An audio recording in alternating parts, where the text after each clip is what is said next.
সুপ্রিয় দর্শক, আসসালামু আলাইকুম। আমি মনির হোসেন, লন্ডন থেকে আপনাদের সবাইকে স্বাগতম। দর্শক, আপনারা জানেন যে লন্ডনে যারা আছে, যারা স্টুডেন্ট, যারা সিটিজেনশিপ, যারা বিভিন্ন কান্ট্রি থেকে লন্ডনে বসবাস করে, তাদের সবারই একটা আবাসন দরকার, একটা বাড়ির দরকার হয়। তো আমি এমন একটা সলিসিটার ফার্মে এসেছি যারা শুধু মানে অ্যাডভাইস দিয়ে থাকে যে যারা স্টুডেন্ট, যারা নন স্টুডেন্ট, যারা বাড়ি কেনার জন্য আগ্রহী, তাদের জন্য এই ভিডিওটা। আসলে আমি আমার ল্যান্ডমার্ক ল সলিসিটার ফার্মে এসেছি। আমার কথা বলবো এখন সাইদ কামাল হোসেনের সাথে। আসলে স্টুডেন্টরা এই দেশে বাড়ি কেনার এলিজিবল কিনা। আসসালামু আলাইকুম। হ্যালো দর্শকবৃন্দ, আমি সাইদ কামাল হোসেন, ল্যান্ডমার্ক ল সলিসিটার থেকে বলছি। আমি একজন সলিসিটার এবং এই ফার্মের ডাইরেক্টর। আপনার কোশ্চেনটা ছিল যে এই দেশে যারা ইন্টারন্যাশনাল স্টুডেন্ট আছে তারা বাড়ি কিনতে পারবে কিনা। আসলে ইউকেতে যারা আছেন আর কি, তেমন কোনো রেস্ট্রিকশন নাই যে তারা বাড়ি কিনতে পারবেন না। ইন্টারন্যাশনাল স্টুডেন্ট যারা আছেন তারাও বাড়ি কিনতে পারবেন, তারাও বাড়ি কেনার জন্য এলিজেবল। কিন্তু যে প্রশ্নটা আসে আর কি, যে বাড়ি কিনতে গেলে তো আপনার পয়সার দরকার, টাকার দরকার। তো এই টাকাটা যেন আপনার মানে বৈধভাবে সোর্স থেকে আসে আর কি, সেটা যদি আপনি মানে প্রুভ করতে পারেন, কিংবা সেটা যদি আপনি প্রমাণ করতে পারেন যে হ্যাঁ আপনার টাকাটা আছে বাড়ি কেনার মতো, কিংবা আপনি মর্গেজ নিতে পারেন, যে ডিপোজিটের টাকা লাগবে সেই টাকাটা আপনি একটা লিগ্যাল সোর্স থেকে পাইছেন, এবং এখানে কোনো ধরনের কোনো মানে বেআইনি কোনো অ্যাক্টিভিটি হয় নাই আর কি। এই কন্ডিশন যদি আপনি পূরণ করতে পারেন তাহলে আপনার বাড়ি কেনা আপনার জন্য অনেক ইজি হয়ে যাবে আর কি। বাড়ি কিনতে গেলে যে জিনিসটা আপনাকে আগেই শুরু করতে হবে সেটা হলো যে তিনটা প্রসেস আর কি। তিনটা প্রসেস। একটা হলো যে আপনি যদি সম্পূর্ণ মূল্যটা ক্যাশ টাকাতে কিনেন তাহলে তো আপনার মর্গেজের কোনো ঝামেলা নেই। আর যদি আপনার মর্গেজ নিতে হয়, ব্যাংক থেকে লোন নিতে হয়, সেক্ষেত্রে আপনাকে একজন মর্গেজ ব্রোকারের সাথে কথা বলতে হবে, যে আপনাকে সহায়তা করবে যে কিভাবে মর্গেজ অ্যারেঞ্জ করা যায় এবং কী কী রিকোয়ারমেন্ট লেন্ডারের আর কি, মানে যে ব্যাংক আপনাকে লোন দেবে সেই ব্যাংকের কী কী রিকোয়ারমেন্ট আছে সে আপনাকে সেটা এক্সপ্লেন করে বলবে। তারপরে আপনাকে যেতে হবে একজন স্টেট এজেন্টের কাছে যারা বাড়ি কেনা বেচা করে আর কি। তো আপনি আপনার বাড়ি যখন চয়েস মতো পাবেন কিংবা পছন্দ হবে তখন আপনি স্টেট এজেন্টের সাথে কথা বলবেন, দাম ঠিক করবেন। সব কিছু ঠিকঠাক হয়ে গেলে পরে স্টেট এজেন্ট আপনার ডিটেলস নিয়ে আপনাকে হলো বা যে কথাবার্তা হলো, যে প্রাইস এগ্রি হলো, যে প্রসেসে আপনি অগ্রসর হবেন, যেরকম আপনি মর্গেজ নেবেন কিনা, আপনি ক্যাশ টাকাতে পারচেস করবেন কিনা, আপনি কত দ্রুত কত সময় আপনি এটা পারচেস করতে পারবেন।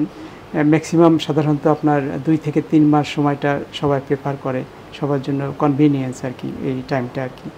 তো এরকম একটা মানে বেসিক এগ্রিমেন্ট, মানে যেটাকে বলা হয় সেলস মেমোরেন্ডাম, স্টেট এজেন্ট তৈরি করে আপনার যে সলিসিটার থাকবে সেই সলিসিটারের কাছে 1 কপি পাঠাবে।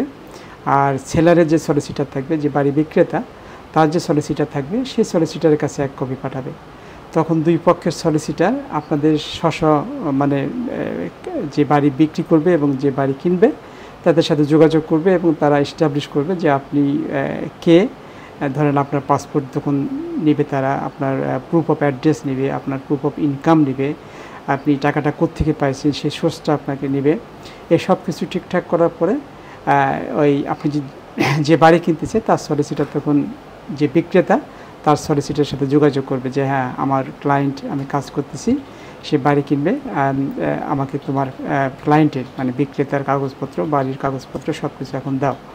তো এই প্রসেস শুরু হলো আর কি। তো এই প্রসেস মানে কোয়াইট কমপ্লিকেটেড, অল্প সময়ের মধ্যে সব কিছু তো বলা সম্ভব না।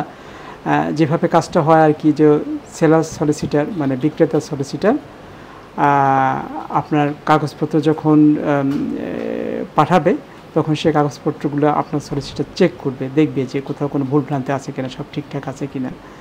তারপরে সে হলো আপনার প্রপার্টি কিনতে গেলে দেশে আপনার কিছু মানে ইনভেস্টিগেশন করতে হয়, যে ইনভেস্টিগেশনগুলো করা হয় মানে বিভিন্ন সোর্স থেকে।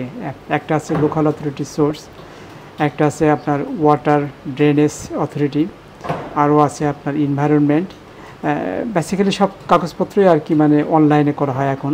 আগে হয়তো আপনার মানে পেপার ওয়ার্ক করা হতো, অ্যাপ্লিকেশন ফর্ম কমপ্লিট করে পাঠানো হতো। এখন আর ওই ঝামেলা নাই, এখন সব কিছু অনলাইনে হয়ে যায়। তো এটার একটা হয়তো আপনার 2 থেকে 2.5 সপ্তাহ সময় লাগে এই ইনভেস্টিগেশনগুলো কমপ্লিট করতে। এই ইনভেস্টিগেশনে যদি কোনো দোষ ত্রুটি থাকে কিংবা কোনো অসুবিধা দেখা দেয় আর কি, তো সেগুলো তখন আপনার সলিসিটার, বিক্রেতার সলিসিটারের সাথে যোগাযোগ করবে, বলবে যে তোমার প্রপার্টিতে এই সুবিধা এবং এই অসুবিধা আছে, তুমি এটা ঠিক করে দাও। যেগুলো ঠিক করার মতো সেই জিনিসগুলো সেলারের সলিসিটার কিংবা সেলার সেটা ঠিক করে দিবে যেখানে অসুবিধা আছে।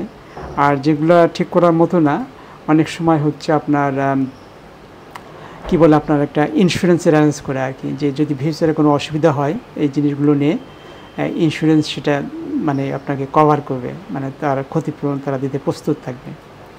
আমার এখানে বলে রাখা ভালো যে কিছু জিনিস আছে যেগুলো হলো আপনার মানে ইন্স্যুরেন্সে কভার করে না, কিংবা আপনি যদি মর্গেজ নেন আপনার যে ব্যাংক, সে ব্যাংক অ্যালাউ করে না। এরকম যদি কোনো সিরিয়াস ধরনের, মানে বেশ ভালো সিরিয়াস ধরনের কোনো অসুবিধা থাকে, তখন হয়তো ওই ট্রানজ্যাকশনটা, প্রসেসটা তখন মানে কমপ্লিট হয় না আর কি। এটা খুব রেয়ারলি হয় এই ধরনের কেস আর কি। সাধারণত আপনার প্রসেস গো থ্রু করে, এবং যদি ছোটোখাটো অসুবিধা থাকে সেগুলা মিটমাট হয়ে যায় আর কি। তারপরে 2 থেকে 2.5 মাস, ম্যাক্সিমাম 3 মাসের মধ্যে একটা বাড়ি কেনার প্রসেস কমপ্লিট হয়ে যায়। বাড়ি কেনার প্রসেস কমপ্লিট হওয়ার পর এখানে শেষ না, তারপরে আপনাকে মানে গভর্নমেন্টের ট্যাক্স দিতে হয়, যেটা আমরা বলি যে STLD, stamp duty land tax. এটা একটা ফর্ম আছে, সেই ফর্মটা কমপ্লিট করে আপনার HMRCতে সাবমিট করতে হয়। তারপরে তারা একটা ক্যালকুলেশন দেয় যে কত টাকা আপনাকে ট্যাক্স পে করতে হবে। এই ট্যাক্স পে করার পরে তারা একটা সার্টিফিকেট দেবে আপনাকে। এই সব কিছুই আপনার অনলাইনে হয় আর কি।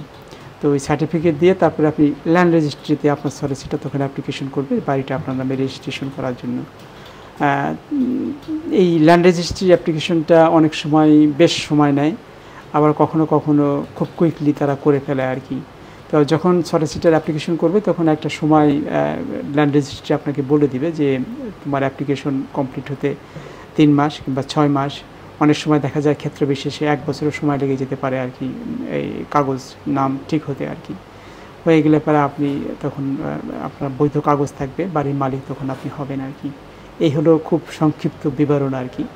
তারপরেও আপনি আপনার সলিসিটারের সাথে যখন আসবেন তখন সে আপনাকে এক্সপ্লেন করে বলবে যে আপনার কী কী প্রসেস করতে হবে।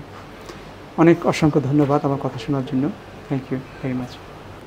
সুপ্রিয় দর্শক, ভালো থাকবেন আপনারা কারো যদি কোনো কমেন্ট থাকে, কোনো মতামত থাকে, আপনারা এই আমার ভিডিও ডিসক্রিপশন লিঙ্কে সলিসিটারের নাম্বার থাকবে, ইমেল থাকবে, আপনারা ইমেল করে জানতে পারেন, আপনারা কলও করতে পারেন।